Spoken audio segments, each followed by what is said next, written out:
You're tuned in to the Brand Ambassador Select Podcast. Today, we're returning to the financial wheel, and it's all about building our legacy. Remember, it's never too early to start.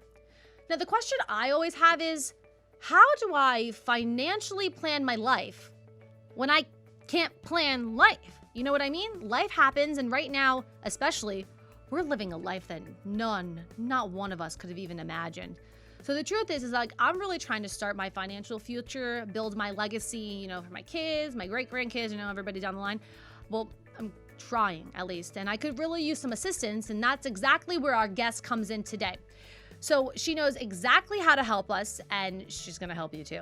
So I've invited Dao Phan to join us. She's owned and operated multiple successful businesses, including an impressive real estate portfolio of over 50 rental homes. That's a lot of homes.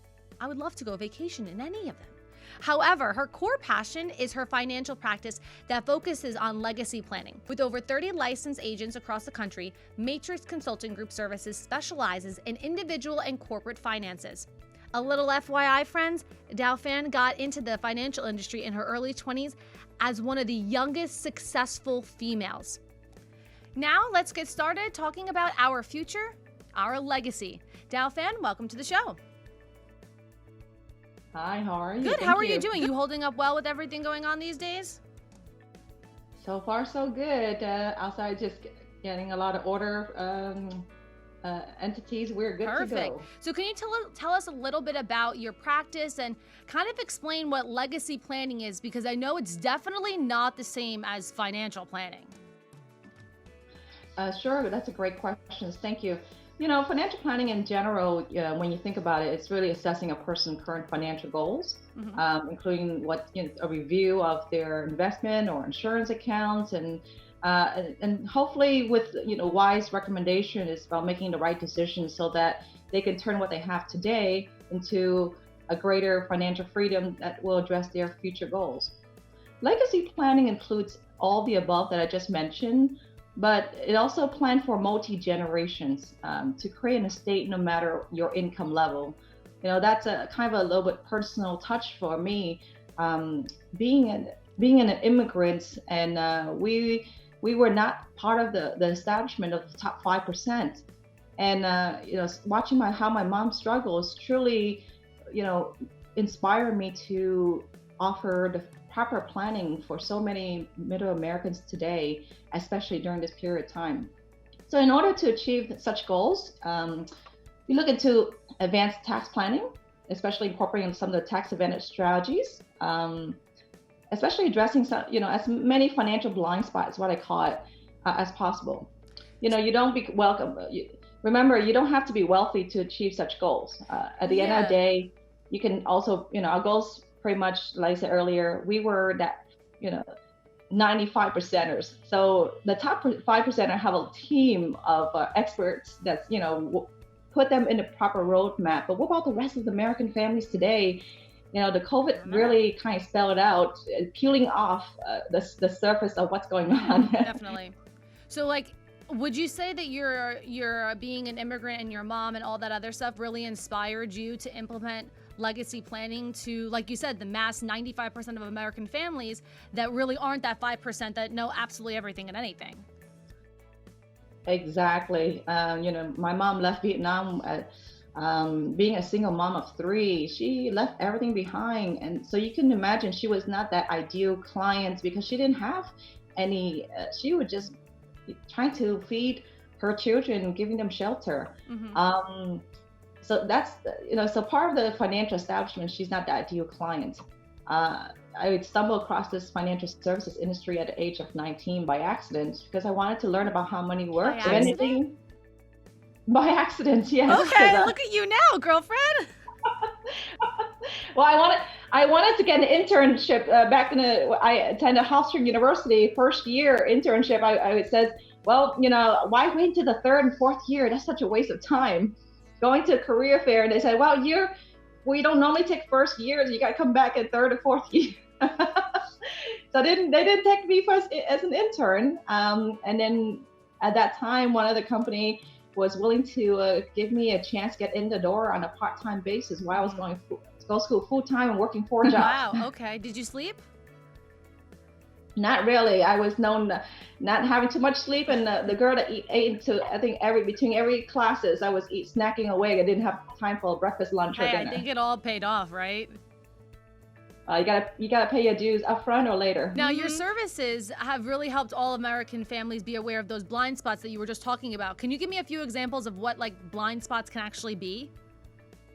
Yeah, that's a great question there because you think about during our working years, most of the mass Americans were taught to, hey, put as much money away in your retirement, which is your 401k, is a typical plan, so that you can take advantage of some of the tax benefits. Now we talk about pre-tax deductions, whatever, you make 100 grand, you put $10,000 away, so now that $10,000 is the seed that's being deferred through times, and then hopefully if your company's matching, you'll have extra bonus that goes along with it too, and then of course people put extra away. Hopefully it's going to lower your federal marginal tax bracket, but a lot of people are not even aware that there's something called the 2017 Tax What's Act. that? I don't even know what that is. Sure.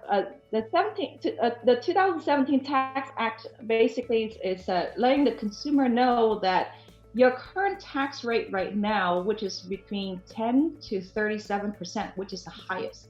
Oh. So most of the Americans fall between 22, 24% federal rates, and then you add in your states. If you look, like a state like New York, where I'm originally from, so you add New York City tax on top of that as well if you're in the city. Yeah, so you can see they get garnished. Well, your current rate right now is going to freeze that way from 2000, from 2018 to 2000 and at the end of 2025. So starting 2026 is gonna expire. Oh, okay. So the average American that's paying 22 to 24, you can expect to pay now from 25 to 28%. It's like getting a 3 to 4% pay cut. Gotcha. I don't know about you, but I'm sure people are not aware of that, and they're not going to be happy when the time comes. And if you look at the current situation with our deficit and the stimulus that's happening right now, we're we'll be north of the $25 trillion in the term of our deficits. What's going to happen in order for them to pay those interests that the American people are owing today? They're going to have to naturally raise taxes, which is what a lot of the experts, including myself, believe that's going to happen in the future. So your current maybe 25, 28% might not be that way in the future, but of course we don't know that. We can only look back in history. Yeah. One of the sites did a great job out there that actually pull up all the past histories, taxes. There's a taxpolicycenter.org. When you go into that site, you can, some of the years in the olden days, gosh, it went as high as 91, 92% instead of 37. What's that website again? Do you mind just repeating it? Sure, taxpolicycenter.org. Cool. They did a great job in looking at the pulling up the historical highest marginal income tax rate. So if the highest was, imagine 91, 92%, what's the middle class? Yeah, I don't know. I'm gonna have to go to the website to find out. So that's an example of one of the blind spots that I was talking about. And then next week I'll probably could bring on some of the content about Social Security taxation. Many people don't even know by the time they retire, there's a good opportunity that a good chance that they have to pay 50 to 85% of their Social Security income tax. You're definitely teaching me a lot of new stuff in these past 10 minutes. Oh, I'm gonna have so many more questions, but I have a few more. So one, what investment firms do you use in your practice? One of the things with our firm, we're fortunate enough is that we work with over 100 different companies. So many of the typical brand company that you've seen out there, they're part of our partners. Maybe that can range from Fidelity, Nationwide, Transamerican, etc. I believe in offering competitive edge to our client. Think of us like the Priceline in the airline industry. When you travel, you could go directly to Delta or any other company out there to shop around for your flight, or you might use a Priceline just to see what's your bargain, right? I've definitely done both. So for us, we're, by working with so many different companies, as a financial professional consultant, we want to bring as much of an unbiased third-party education first to the consumer, and then from there, let them know hey, you have all the facts, all the knowledge. Most people are educated enough to be able to know exactly what they need and want, once you give them all the facts.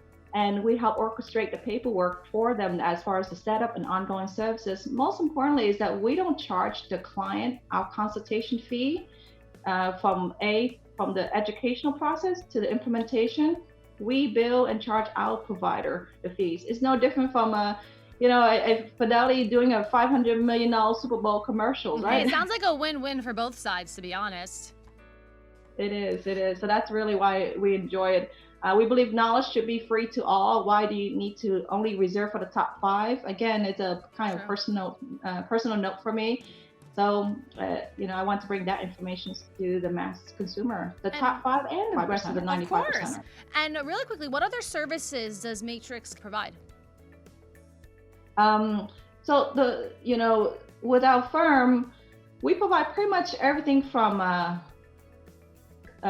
retirement planning. You look at tax planning. I have the privilege to also work with the IRS employees when it comes to some of their personal planning, especially in. I operate in all 20 states.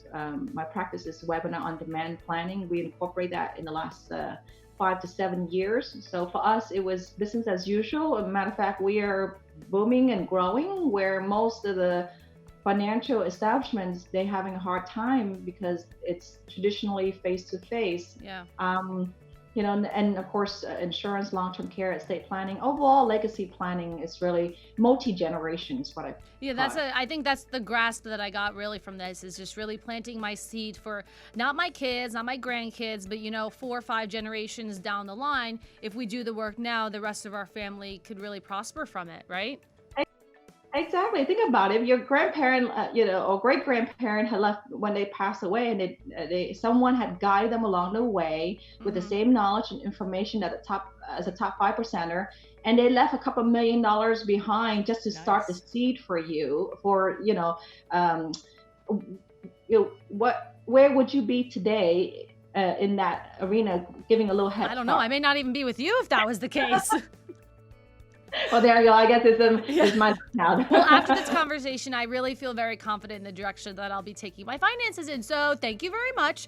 To get started on your future and to schedule an appointment for your legacy planning or any of the other services that they provide, you can head to howmoneyworks.com/Dao Phan. That's howmoneyworks.com/DAOPHAN, or you can give them a call at 917-807-6416.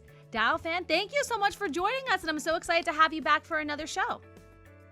Oh, likewise. Thank you so much. It's been a pleasure. Remember to hit that subscribe button at the bottom to wherever you get your podcasts from, and join us next time for a Brand Ambassador Select podcast.